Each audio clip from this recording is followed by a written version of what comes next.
Our next speaker is Liedtke. We'll pass to the next type of surfaces, Enriques surfaces. And he will tell us about Moduli. Yeah. Thank you for having me. So I'll be talking about Enriques surfaces.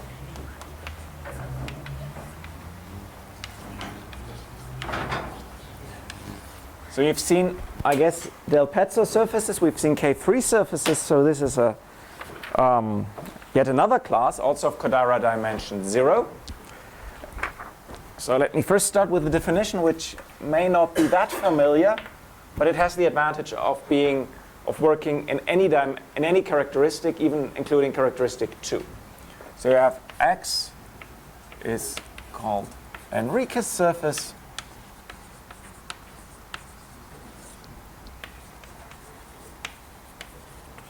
if, well, I want it to be a smooth and proper surface over a field, then it follows it's automatically projective, so smooth and proper surface. Let me assume now, so this is a field. Let me assume the field is algebraically closed. I want the canonical class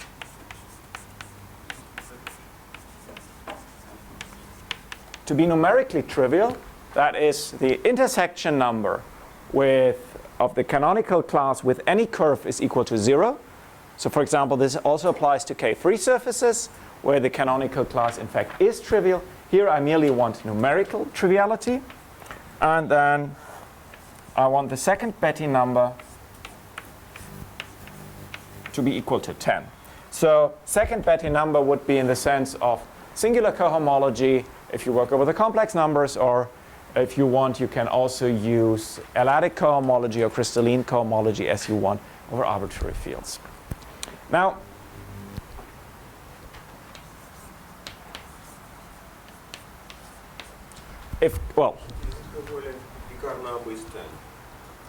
this is actually, yeah, this follows, but this is actually stronger. Which is stronger? It's a if you want, well, if you want to have Picard number equal to 10, I guess there are K3 surfaces with Picard number equal to 10, right? Yeah. Smooth, proper. A surface is I mean, I'm talking about varieties. Okay, integral scheme of finite type, smooth and proper over. Yeah. So you're not saying that this is torsion element. Let me come to this torsion issue in a second. It can be trivial, right? It can, yeah. So this is, let me first, so one has to be, so the thing is, this is the definition due to Bombieri and Mumford, which has the advantage, I'll be talking about moduli, and especially over the integers, and especially the prime 2 will play a prominent role here. So you have to be very careful from the very beginning. Now, things are getting much easier if the characteristic of your ground field is not equal to 2, then what you have is that you take the identity component of your Picard scheme and then you add the torsion. Then this here is isomorphic to Z modulo 2Z generated by the canonical class. So this is probably what you've seen over the complex numbers or in characteristic not equal to 2, then you really have that the canonical class is 2 torsion, non-trivial 2 torsion, and in fact this generates all the torsion in the Picard group. Now things are getting more complicated. But this is a theorem, right? This is a theorem. This is Enriques classification. Theorem. So this is, I guess this is in this, yeah, this is the Enriques classification in characteristic P. And in this case, I guess one has to quote Bombieri and Mumford. And if you maybe that's a good point for making an advertisement. If you want to learn more about Enriques surfaces, there will be a book coming. It's currently at the state of being written by Igor Dolgashev, François Kosek, and myself. And so we're re-editing the old book with a special emphasis on, so there will be a whole book entirely devoted to Enriques surfaces. I hope we have finished it by end of this year. Well, you know, I mean, finishing a manuscript. So, also, yeah, let me continue here. This is what you have. You also have that H1OX is equal to H2OX is equal to 0. So there's something more I want to say. And then what you can always do is, after choosing, you can choose, let me do it purely algebraically. If you choose an isomorphism, you can write down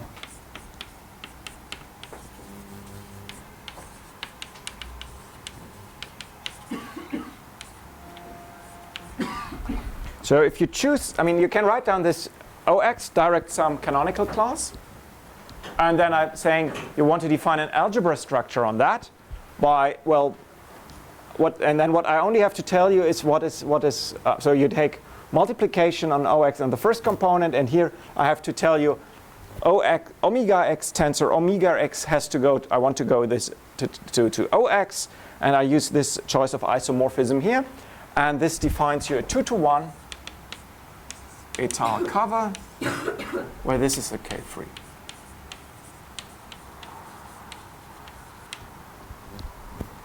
So what you see is that in characteristic not equal to 2, an Enriques surface can also be thought of as a K3 surface together with a fixed point free involution. Thereby, many results about Enriques surfaces in characteristic not equal to 2 can simply be proven. I mean, not all of them, but many results you get simply by saying, okay, I pass to the double cover, this is a K3, and then I use the theory of K3 surfaces. So in Lenny's talk, we've just seen periods of K3 surfaces, and you can define, well, you cannot define periods for Enriques surfaces directly, because this condition, H2OX equal to 0, then you have H0 of omega x of the big omega, the differential of one forms, is equal to 0, which implies that H2, the second cohomology, doesn't have any transcendental cycles. There is no meaningful way to define periods in this way. However, what you can do is you can take an Enriques surface, pass to the covering K3, take its periods. You have to be careful a little bit, but that defines your periods for Enriques surfaces, and this is a way in the complex world how to construct moduli spaces for Enriques surfaces via K3 surfaces. Is it sure that you can have two different involutions on a K3 that give you different Enriques? You have to be careful there. I mean, I think what is the answer? I'm being videotaped, so I have to be really careful what I'm saying, right? Smarter than I am. Let me see. So your question is, can a K3 surface have different involutions? And I think the answer is yes, but only finitely or something. So I have to think about this, but I mean, this is something you have to think about when constructing moduli bases. So you have up to a finite number of I Enriques think- which have the same K3 or? Oh, let me no. You have to now I remember. So here's the answer. What you have to do is you have to take your K3, the covering K3, and you have to take the pullback of the neuron severi, which is of rank 10, and this defines your rank 10 sub lattice inside H2, and from there you can also reconstruct the involution, and then it's even unique. And this is even. Why? It's a lattice argument. You need a lattice theoretic argument. Lattice argument. Yes. It's not trivial, right? It's not trivial. You need. Yeah. So a priori it's not clear. You can have several lattices. Yeah, work of Nikulin helps a lot in this issue. Yes, but it's not trivial, right? I mean, yeah. But it's kind of. But at least naively, that's the idea of saying passing to the K3 cover. We can say something. So you have a 10-dimensional period space. Yes. Yes. Also, we don't have this. I mean, now to connect with Lenny's talk, there is no problem in the complex world with analytic Enriques surfaces which are not algebraic. This doesn't exist. because h11 is equal to h20. There is simply, I mean, everyone, I mean, the problem is, I mean, once you have a, I mean, yeah, all I'm saying is they all are projective. There is no issue with having holomorphic Enriques surfaces that are not algebraic. Okay, so this is the this is the extension. If you know them over the complex numbers, you see that also in characteristic different from 2, things are similar. For people who like deformation theory, let me also recall that still assuming characteristic different from 2, what you have, for example, is if you take h1 of the tangent sheaf, you get 10 h2 of tx is equal to 0. So you get a smooth formal moduli space, a deformation space. This is equal to h1. And so I should say this is, I think, due to William Lang. It's not Search Lang. So a formal deformation space which is 10-dimensional. You get a global you get periods. So everything is sort of nice. So what happens if the characteristic is equal to 2?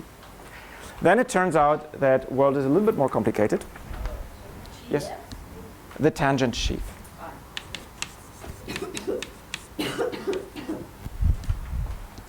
So this tells you h0 being 0, there are no infinitesimal automorphisms, so there is no problem with talking about formal hulls of deformation functors. h2 being 0 tells you it's formally smooth, and 10 gives you the dimension of this formal algebra you get. In particular, it tells you also, for people who know this, that if you are over a field of positive characteristic, from here you see that you always have a formal lifting over the Witt ring, because this is something of a deformation problem. Then H2OX is the obstruction to lifting a line bundle, so you can also, which also vanishes. So you can always deform an ample line bundle along your formal lifting. And so by a Grothendieck's algebraization problem, what this shows you is that if characteristic is strictly positive, then it follows there exist algebraizable lifts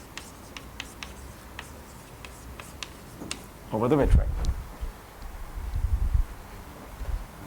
Okay, so this is the good picture. So this gives you very nice results. So what about characteristic 2? In characteristic 2, so this is now again work of Bombieri and Mumford.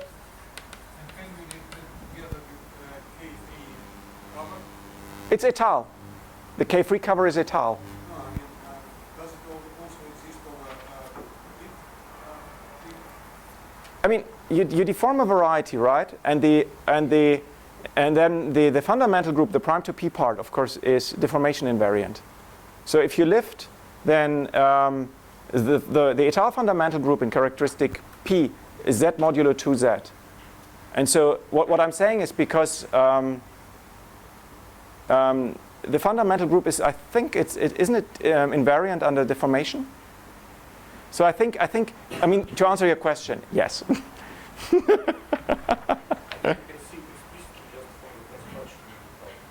Or you can. Yeah, I tried to give a kind of, yeah. That's a very elementary answer. So.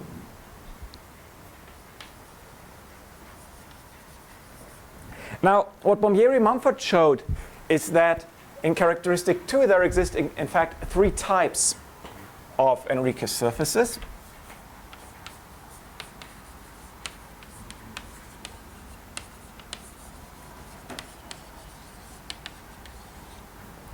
And these 3 types are closely related to the problem that there are 3 finite flat group schemes of length 2 in characteristic 2. So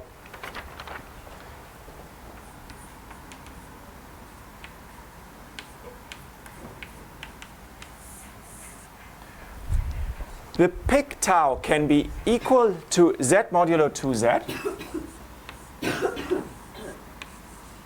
And this case is called classical for obvious reasons. In this case, it's again generated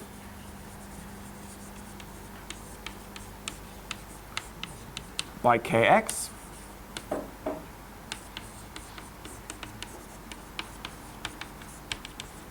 So this looks pretty classical, but then Can you have it with 3? no. Let me just give the other cases, and yeah, there is a little bit of a problem with Cartier duality, and then I will come to that in a second. Spelling surprise. Yeah, there is a little bit of drama here, right? It's like telling the murderer at the beginning of a, no, you don't want to do that. So by Tate and Oort, I'm not sure.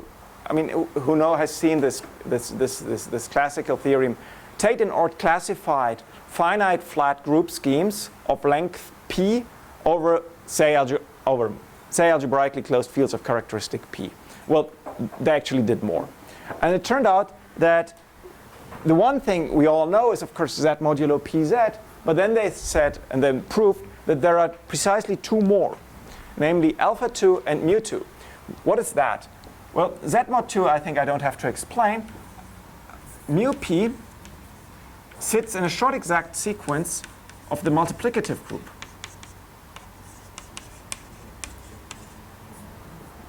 So this is the pth roots of unity. Now, if you think about it for a second, what are the pth roots of unity in characteristic p? It's solving the equation x to the p minus 1, right? Equal to 0. But as we all know, in characteristic p, this is x minus 1 to the p. So as a scheme, this here is simply something like spectrum of k adjoint epsilon modulo epsilon to the p. It's infinitesimal.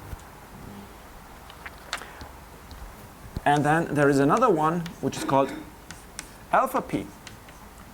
And this is the kernel of Frobenius. This is written multiplicatively. This is written additively in the additive group.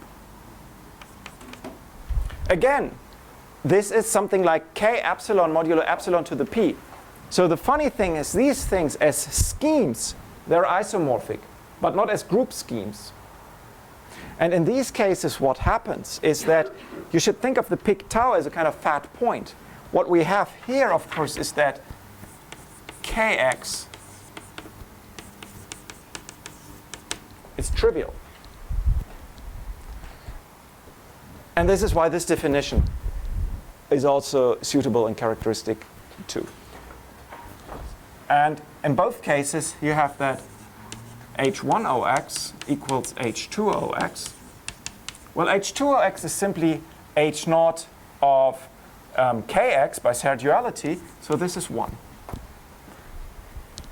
So you see, I don't like the, Bombieri and Mumford call this the classical case because it looks classical. And this case is called supersingular, and this case is called singular. I should say I do not like this notion because we will see in a second that classical is misleading. There is a notion of supersingularity by saying that there are no transcendental cycles, and that with that respect, all of them are supersingular. So there are so many supersingulars around that. And it's even worse because it's a better notion of supersingularity with slopes of the Newton column, and they're all ordinary from that point of view. Yes, and to call something like that singular, after all, it's a smooth surface, right? So, Singular smooth surface. Pardon? So it's a singular smooth surface. Yes. So you see, I don't like that notion. Sorry, this 1 equal h1 equal h2, it refers to both numbers. Pardon? It applies to both of them.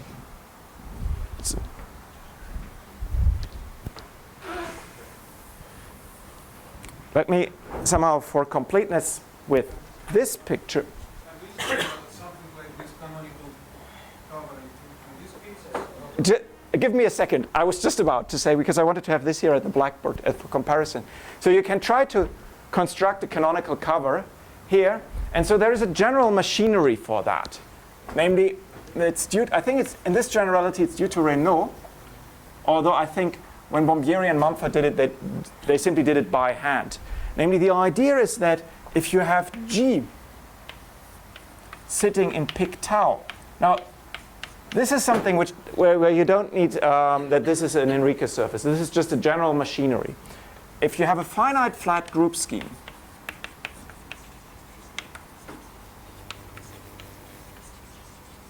then this is in bijection to a torsor, so a principal homogeneous space. Well, under which group scheme? The Cartier dual.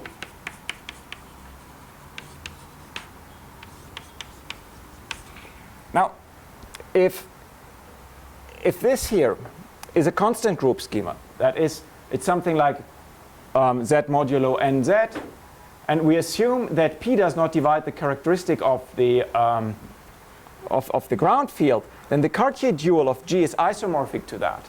And that gives you what you've probably seen before, that if you have an n-torsion element in the Picard scheme, that this gives you a cyclic cover with z modulo nz as group. But if you really look close to that, what you really get is something a little bit different. You have been doing kind of obvious identifications, which people in complex geometry usually don't see because they've picked roots of unity to start with. But what happens here is that if you start, so what do you get? If pic tau, so what do you get? Let me see. You have pic tau x. If it is z modulo 2z, so we have these three cases now. The Cartier dual of mu p is z modulo p. So what you get in this case is a K-free cover. So this is a smooth K-free.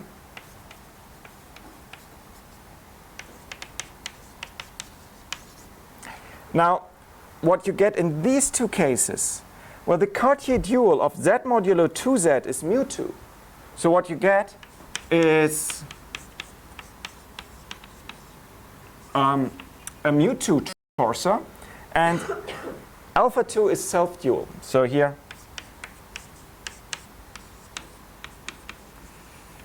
now, what is going on now? These maps are purely inseparable. And now, suppose for a second the cover was smooth. If it was smooth, then you would probably expect it to be a K-free surface.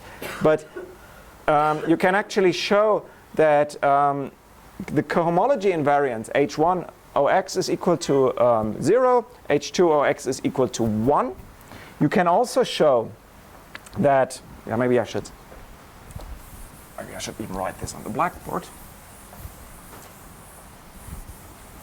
So in all cases,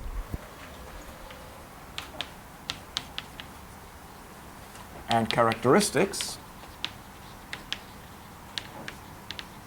what you see is that, well, omega of x twiddle is trivial. Well, then it's a, so this is a smooth surface. You have a torsor under something flat. So it's, in any case, it's Cohen-Macaulay. So this is an integral Gorenstein surface.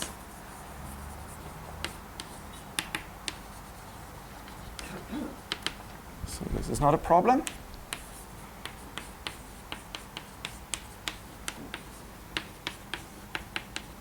So you have CR duality. So this looks pretty much like a K-free surface, right? But then, and it is, if the characteristic is different from 2, and it is in this mu 2 case. Now, suppose it was a K-free surface in this case, then what you would find is that the Euler characteristic of the structure sheaf would be equal to 2. The self-intersection number of the canonical class would be 0. But these maps are purely inseparable. So there are homeomorphisms with respect to the étale topology. So telling you that the Chern number of this and the Chern number of that are the same, which contradicts Noether's formula. It also just tells you that B2 is 10, right? Yes. Yes. In this case, these cannot be smooth surfaces. So if the characteristic is different from 2, or characteristic is 2 and pic tau is mu 2, then this is a smooth K-free. However, if the characteristic is 2 and pic tau is not mu2, then not a smooth surface. And in yes, it's somewhat so. In the best case, and this is actually the generic case in terms of moduli, you get a K-free surface with 12 ordinary double points of type A1. So this is kind of reasonable. You would say, okay, but on the bad side, there are you can also have, this is a small sublocus in the moduli space, but there are examples where this covering surface is not even a normal surface. So you get, and in these cases, if it's not normal or if the singularities are worse than rational double points, you get a highly singular surface that and the minimal resolution of its singularities is a rational surface. So this is. And this 12 single points is a general one for both of the. Yes. Matrices. Yes. Yes. And what is the structure sheet under this? In these strange cases, what you get is always what you get is something like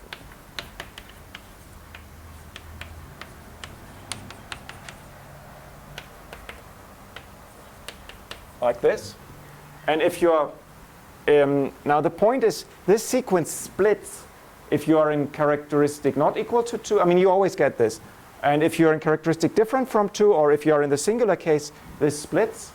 And if you are in the in these weird cases, then what you have is something like this. And this is a non-split extension.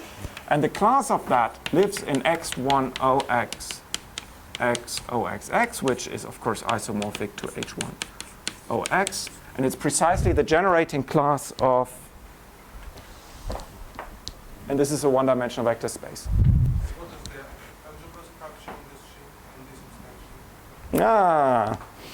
One can explain this in terms of Frobenius. You can take a Frobenius pullback, which trivializes this class, at least in the supersingular case. This is you can write this down, but this is a kind of not a one-line argument. But this you can describe. And can you see this way, this like 12 special points of the Enriques surface? Or I think. Yes. Yeah, I mean, I think what you take is you take a general global, and what happens is that in this case, H0 of the tangent sheaf is also one-dimensional. So you have a global 2 form, and that has isolated zeros. I mean, the second Chern number is 10, I guess. I have to think about, no, the second Chern number is 12. And so by some sort of, what is this theorem? One way of interpreting the second Chern number, the top Chern number, is you take a global differential, a global n form, a global 1 form, and you count its zeros. And so in the good cases, it's really that a global section, the global section of Tx in this case, will have 12 isolated zeros, and these are the points. But of course, in the less generic cases, I think you don't get isolated singularities, and that's what makes it more complicated. so is this on X or X tilde? Pardon? Your zeros. It sounded like you were giving it down on X. Yes, it's a relative spec. And so if I understand the question was, from this, how can you reconstruct the algebra structure upstairs, given the one on OX? So probably the answer is that the algebra structure is given by this one form, by this global one form. Yes, I think so, yes.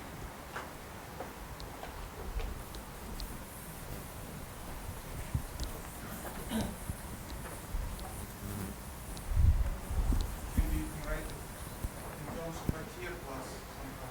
Yes. The ITEA class, unfortunately, I will not have the time. Also, since I think I might be I appreciate questions, but my time is good. Yes. But, I mean,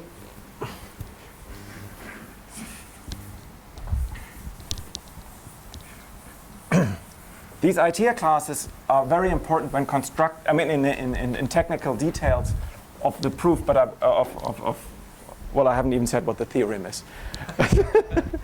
So all I want to say now at the moment is there are these three types, and now I've wiped everything out, but you see, calling the first class classical with the Picard tau having z modulo 2z, and knowing that the double cover exists, but it's never a K-free surface, which happens in the singular case, is again a case against calling the classical case classical.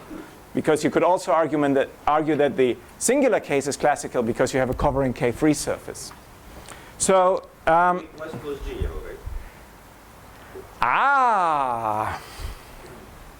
Well, this is important later on. I can. So, what do we know about Hodge numbers?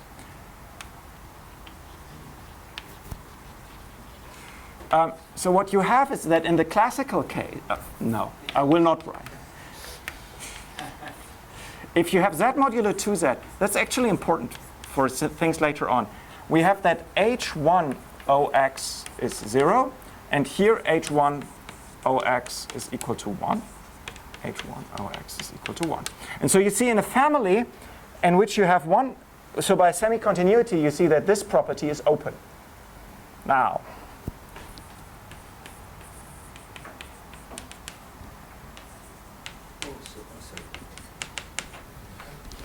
this property is also open. So whatever the moduli space will be in the end, it will not be irreducible. Both types, this one and this one, are known to be open in equi-characteristic families of characteristic 2. So whatever the moduli space will be, and this is kind of the point of my talk, it cannot be irreducible, and we see two types. So the best picture we can hope for at the moment is that we have maybe two components and not more. But we will have at least two irreducible components. There is no way out.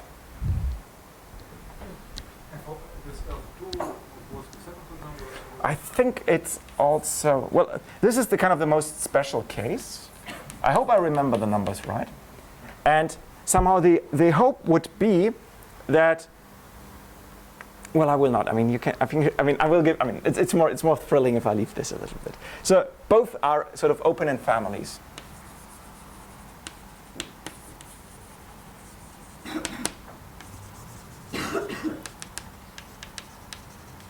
And one can actually show that alpha 2 is closed in families. 0 instead of h1? I think it's also 1. Kind of the alpha 2 case is the weirdest. It's a. Oh yes. Yeah. Thanks. And it's also known that h0 of the tangent, h2 of the tangent sheaf can be equal to 1 in these two cases. So if you study deformation theory, if you address lifting problems, there are obstructions. And also they are taken. In particular, an analog of Bogomolov-Tian-Todorov is wrong. I mean, you have kx numerically trivial, and you have obstructed deformations. So all this looks pretty gloomy. And so the question is, what is x tilde?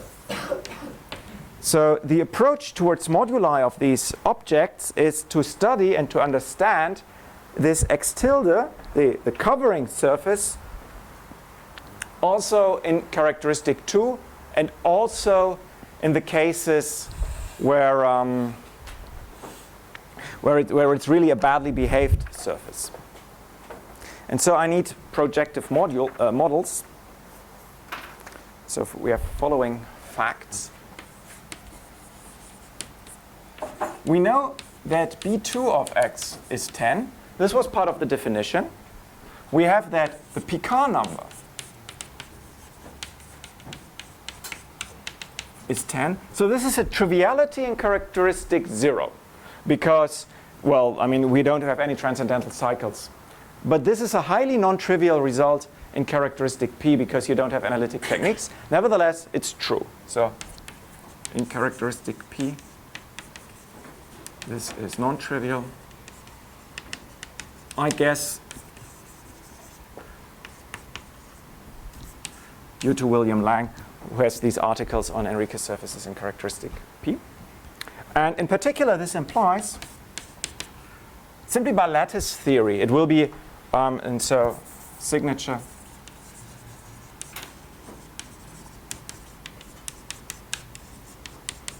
will be 1,9 by the Hodge index theorem.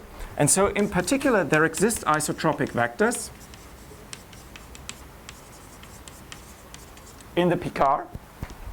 And in particular, this implies, an isotropic vector, playing around with Riemann-Roch, you can assume that it comes from a line bundle that is effective, and then you can play with Riemann-Roch, telling you that it gives you rise to a morphism to P1, and then you go over to the Stein factorization, and then you see that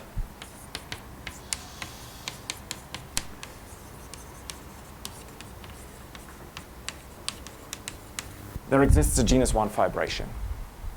So there. Currently, I'm only saying there exists one. The automorphism group of a general Enriques surface, even over the complex number, is infinite. So I think modulo. So without automorphisms, there could be infinitely many, but there are only finitely many up to automorphisms of the surface. Because there are lots of Yeah. Yes. But then if you look a little bit, again, this is highly non-trivial lattice theory, and the lattice, coming back to Lenny's talk, in fact, one can show that pig X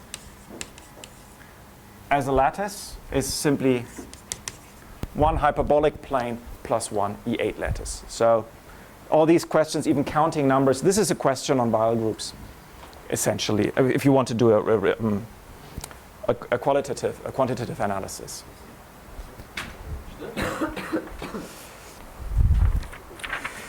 I should also say, It doesn't depend on the choice or the type. nope, it doesn't. Again, this is a non-trivial result. Well, in fact, depending on how much theory you're willing to accept, because once you know it's a unimodular lattice of rank 10, and you know that it's of signature 1,9 by the Hodge index theorem, lattice theory immediately gives you that it must be that. Somehow the difficult part is that I'm not talking about, the effective cone can be very complicated. And this is really what makes the whole thing tricky. But just as an yes. And this will depend highly on the surface, but just as an abstract lattice, like in the K-free case, like the whole thing, H2, that's easy. And so also one should say that But this is only characteristic. this is now characteristic free. This is true in every characteristic. But I'm saying that it's in characteristic 0, these things are rather trivial, so to say, but in characteristic, especially in characteristic 2, they are highly non-trivial. In characteristic not equal to 2, there is a very cheap proof. You can show that they admit formal algebraizable liftings, and then you can reduce modulo P. But that's sort of cheating. There is also intrinsic proofs. There's nothing cheating about that. Oh, sorry, no offense. You mean in your proof, yeah. No, lifting to... It's the most natural way of doing this. Yes. The point is that you have to be careful to avoid vicious circles, because all proofs I know of proving that the H2 of the tangent sheaf are 0, so that you have unobstructed deformations, throw in at some point that the Picard rank is 10. You have to be careful. I'm not saying it's not possible, but also this genus 1 fibration never has a section, and so if you have, there always exists double fibers. And so the idea is that for Enriques,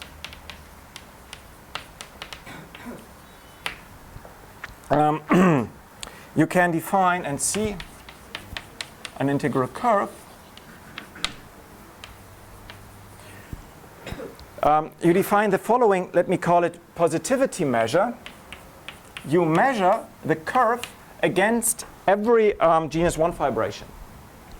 So you take the minimum over, or the infimum, well, it is a minimum, over, leave a little bit of space here, C times E, where E x to P1 is an elliptic fibration.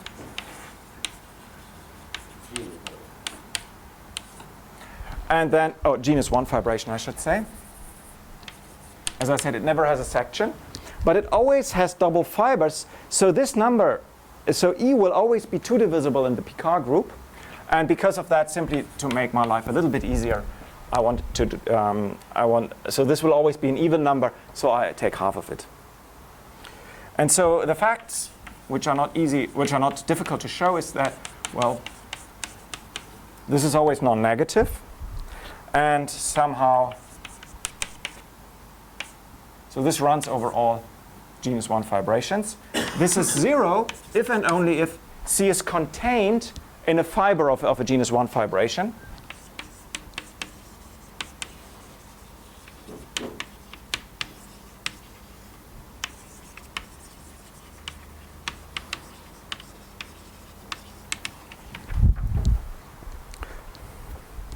And there is also a beautiful result which says, I think this is due to Cossack, and I think it's based also on work of Saint-Donat on projective models on K-free surfaces. We know that if, let me see that I get the numbers right, if C squared is positive, and then this number is strictly positive if and only larger than at least 2 if and only if the associated linear system is base point free.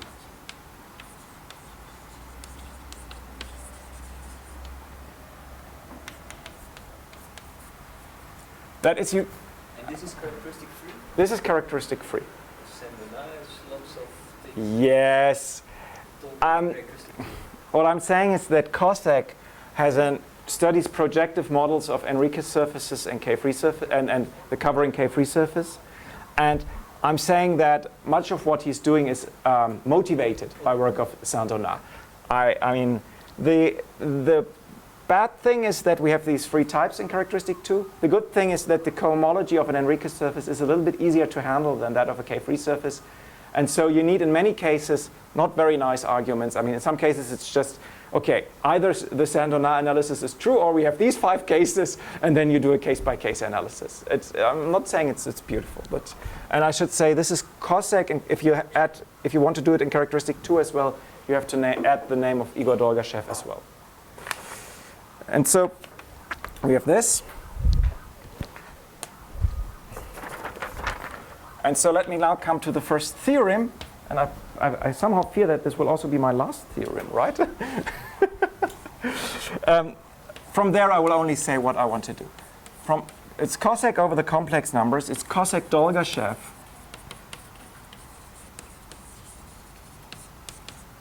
If P is not equal to 2, and it's due to myself, including sort of all P, saying that if X is an Enriques surface,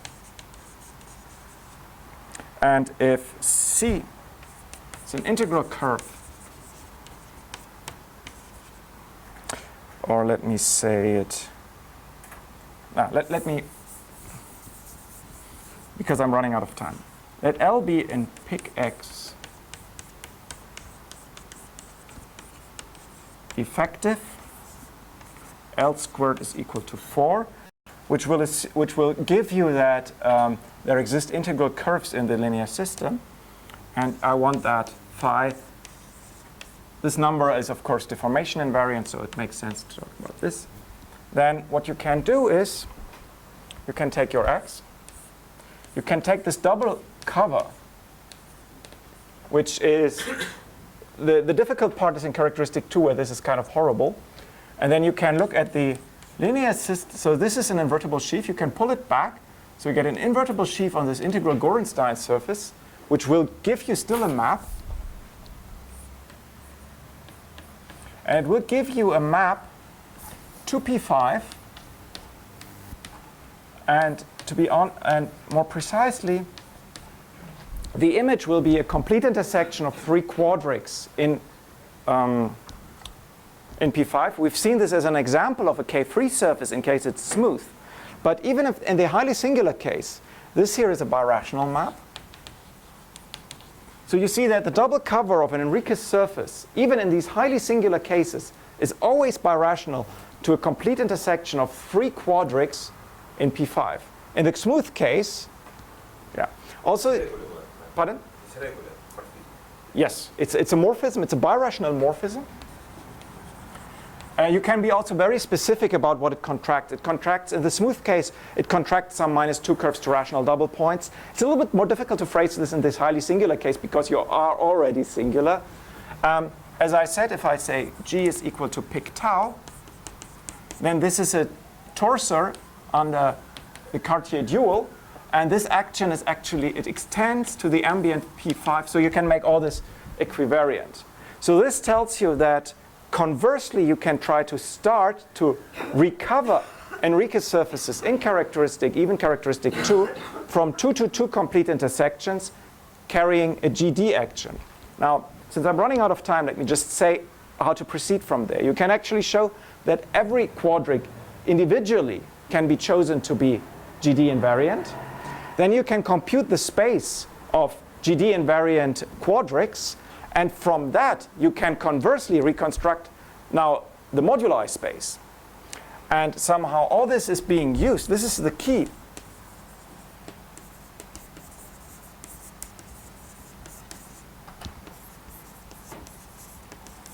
Now, first note, every Enriques surface in every characteristic carries a line bundle of that sort.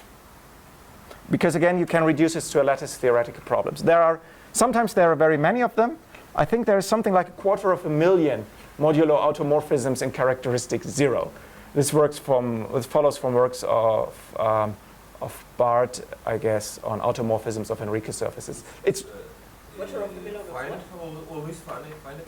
yes, it's always finite modulo automorphisms, and in the generic case, you know what the Kähler cone is, and then it's something about certain vectors of a certain length modulo automorphism. So it's really a lattice theoretical problem. And this quarter of million is in generic case? In the generic case. And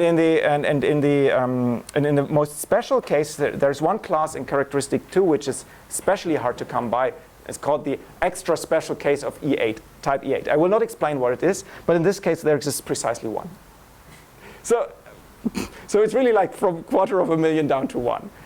And somehow in this very special case, what happens is that there is, well, you see all the problems arising. But in any case, you always have this. So you mean there are multiple of such L's?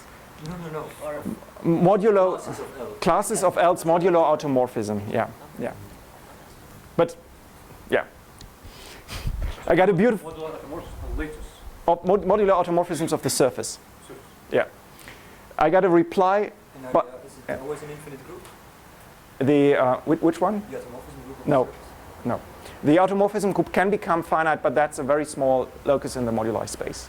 So when I computed this 250,000, I got an email from Dolgashev saying, "Oh, I'm happy to see that I'm not the only person on this planet who is interested in that." Sorry, I missed Yeah. about the automorphisms. So a general Enriques surface Has an infinite discrete in infinite group of in any automorphisms. criteria. And there are Kondo classified over the complex numbers Enriques surfaces with finite automorphism groups. And I currently have a PhD students who can do it from characteristic 3 on. The finite ones with finite automorphism groups. Characteristic 2 seems to be very complicated.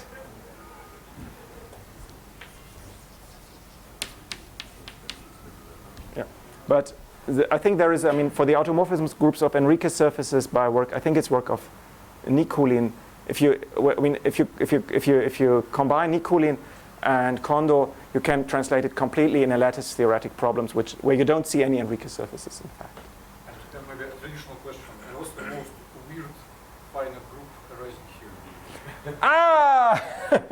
So with the complex numbers, the finite groups are things like symmetric group of 5 elements, dihedral group of, it's a list of 7 surfaces.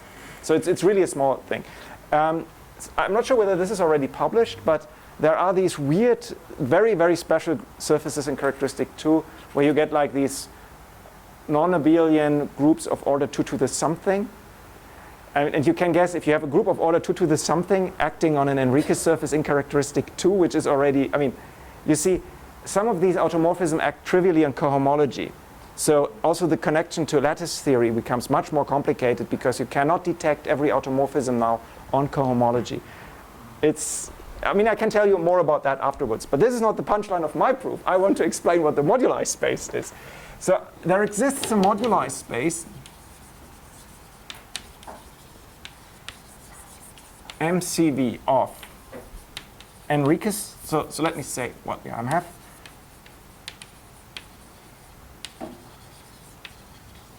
Now, I wanted to have Enriques surfaces. I want to allow myself with rational double points carrying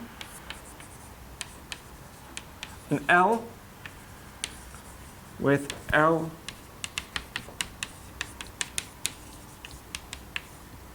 So the idea is if you have such an L.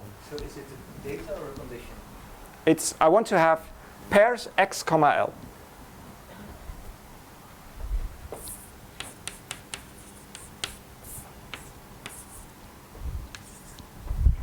So what's R in R? Pardon? What's R? Rational double points. I'm allowing myself mild singularities. The point is, such L here are almost ample, but they're only big in nav. So I want to contract. If you contract a finite number of -2 curves, you get one of those where you have a rational double point, but then L will be. This is like L and then L ample. So starting from an Enriques surface, a smooth one with something like that, you contract these -2 curves. So it turns out that this moduli space is much better behaved. So there exists a moduli space for such pairs over Z.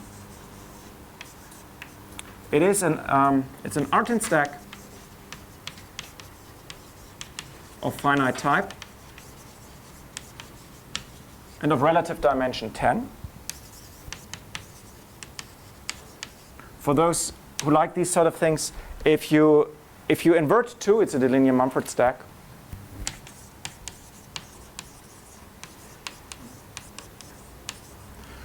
And it follows actually kind of by looking at these surfaces. So kind of what is happening here is that you can contract this. You can contract -2 curves here, and then you get a commutative diagram here. And then what you get is that this is, in fact, so this is an Enriques surface with a rational double point singularities. The L here pulls back to the O of 1 here. And so, in fact, the moduli space for such objects is simply looking at invariant quadrics under a group scheme of three invariant quadrics under a group scheme, and then you have to distinguish between the 3 group schemes. And then what you find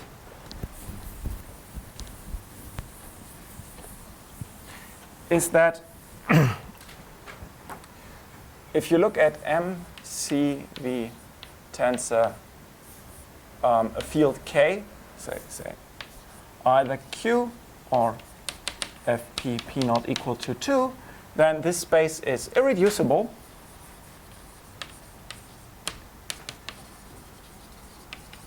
And smooth. So this is. I'm not sure. This may. Over the complex numbers, this is classical. In characteristic not equal to 2, I guess it was known to the experts but never written up. But the really interesting thing is what happens. These techniques are strong enough also to deal with the case of characteristic 2. Here, what you get is the following. You get 2 components meeting transversally, unirational. Also. Yes. So you have like 2 components which are 10-dimensional, smooth, and unirational. the unirationality comes from the fact that, I mean, you see it's sort of here, right? It's like 3 quadrics. I mean, you have to check something, but it's kind of, at least you should be morally convinced that this is okay. Here you have pic tau equals z modulo 2z. Here you have pic tau isomorphic to mu2, and the intersection is 9-dimensional, smooth, and it's pic tau isomorphic to alpha 2. From that, you can also prove, and as a corollary, but then I think I'm over my time already, right? Am I or not? Pardon? Yeah.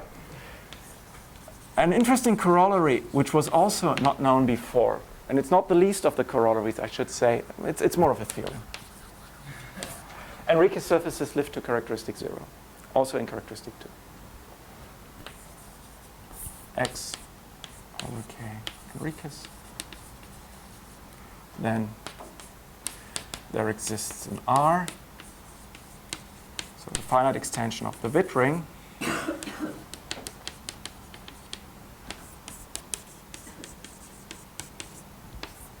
So this is a smooth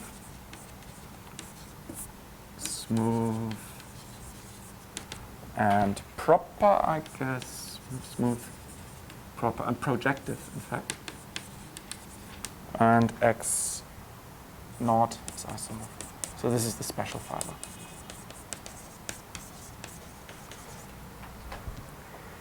Now you can ask yourself, what if, so yeah. So I should say C and V. I should also explain what this means. This means cosec and Werra. Why? Because it was cosec and implicitly Werra who realized that over the complex numbers, the K-free cover of an Enriques surface is always birational to a 2-2-2 complete intersection of 3 quadrics. And this is, despite all these technicalities and stacks and so forth, the real key to everything is that you understand the double cover, because from there you have your hands on the moduli space. Before that, everything was just abstract deformation theory where you lost the connection to I mean, it was, from that, you really get a concrete description. You can compute things. And so, because of that, I thought I should call it CV. And so, of course, if you don't insist on rational double points, and then you can, of course, you can look at Enriques surfaces carrying L with L squared equals 2 and phi of L equals to 2. And then L will be, in general, only big and nef. And then what you see is then you have a stack which maps sort of surjectively onto this one. It's a bijection on geometric points, but it's not an isomorphism.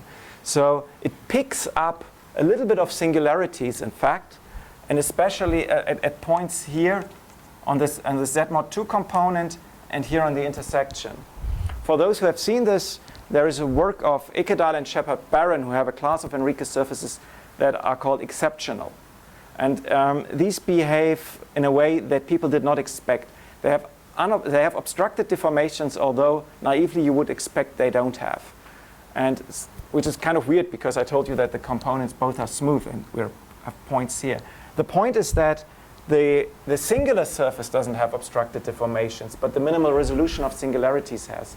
It's a phenomenon known from people in surfaces of general type that if you look at moduli of varieties of general type, the best behaved moduli space is the one of canonical models. Not, for example, if you have smooth surfaces of general type, you should look at the moduli space of their canonical models, not of the smooth surfaces.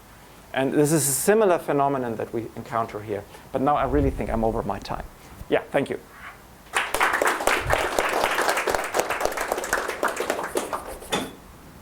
So, any question?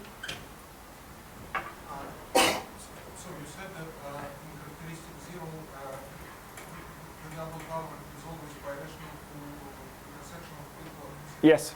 But I had an impression that for Fourier congruences, since this is not like that. No, it's always a somehow the question, I think, with Fourier, if you don't have a Fourier congruence, then this map, I mean, somehow the map from the double cover to the 2-2 complete intersection, if you don't have -2 curves, is always, it's even an isomorphism. But for Fourier congruences, I guess what happens is that this map is a birational morphism, which is not an isomorphism. So there are many different models in this field. I mean, in this setting. Also for Araya congruence, you get it's birational to a 2-2-2 complete intersection. But in general, probably not isomorphic to a 2-2-2 complete intersection. Another question is, how does the group GD acts on this P5? Is it some prescribed? Yes. I mean, this is actually, as I said, I didn't write it. This is the key to the whole thing, that the situation, it's like you have like a standard action of this. I mean, how do you realize these groups? For example, Z modulo 2Z you would want to write as something like, I mean, this is kind of the standard two-dimensional representation.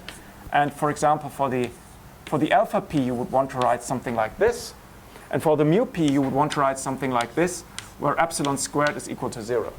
You can make this precise. This gives you a two-dimensional representation of your group scheme. You simply take 3 copies, which gives you a representation on a 6-dimensional vector space. 3 copies of, I mean, this is like your Z mod 2. This is... Probably in the first case you should put -1, 1. Yeah, thanks. And mu 2. I guess you want.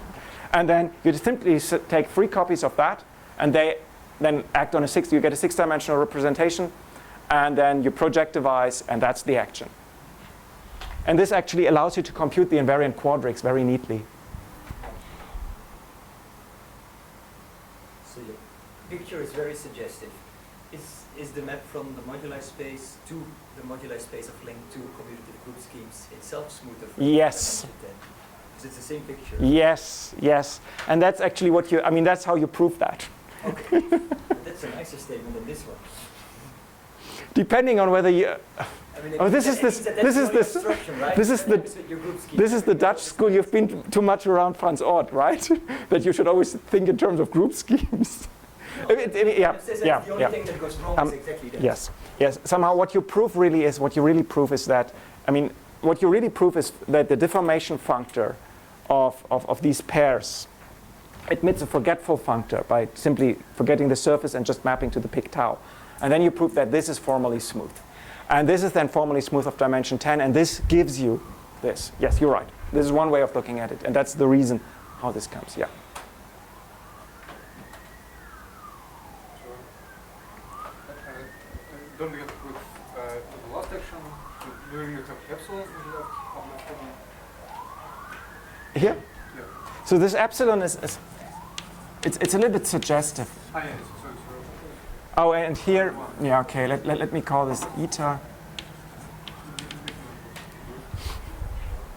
Yeah. Those, did you get it right that so you start with this cos-square thing equals to 0, but then the idea is that in all these cases, even equals to 2, the double tower is section 3 Yes, but yeah. possibly not K3 type. Yeah, it's not K3 type. It could be highly singular, even non-normal. But it's always integral Gorenstein because it's a complete intersection. And that allows you to actually perform computations. My point is that the double cover is actually not as badly behaved as people think. I mean, the whole point is that complete intersections have a very nice deformation theory, right? And that's also one of the keys why you can do these computations. And also a very naive question. They all lift in equals to 0, so it means that in the huge model space in equals to 0 you have some ways that are reduced to your sources. I mean, yes. I mean, starting from a point in characteristic P, you can always find one in characteristic 0 that reduces to it. But of course, if you have R in characteristic 0, there are many which will have at certain primes bad reduction. Sure. But is the property that your surface has an equation that reduces to the surface of one of these types, is it like geometrically visible? In characteristic 0, you mean? Oh. You have to have some statement in mixed characteristic. Yes. I'm wondering. That's kind of interesting because, I mean, you have to, first of all, you cannot argue over the complex numbers. You have to first choose a model over. I mean, it has to be defined. Yeah, sure. It may start with, it has a model over Q such that. Yes. I have to think about this. So your question is, can you see already over the, say, over the complex numbers where the reduction, if smooth, will be? Which of the types? Good. I would expect this to be a rather p-adic condition, but I have to think about this. So, any other questions? Okay, let's think. Question again. As usual, we have a coffee break on the same floor.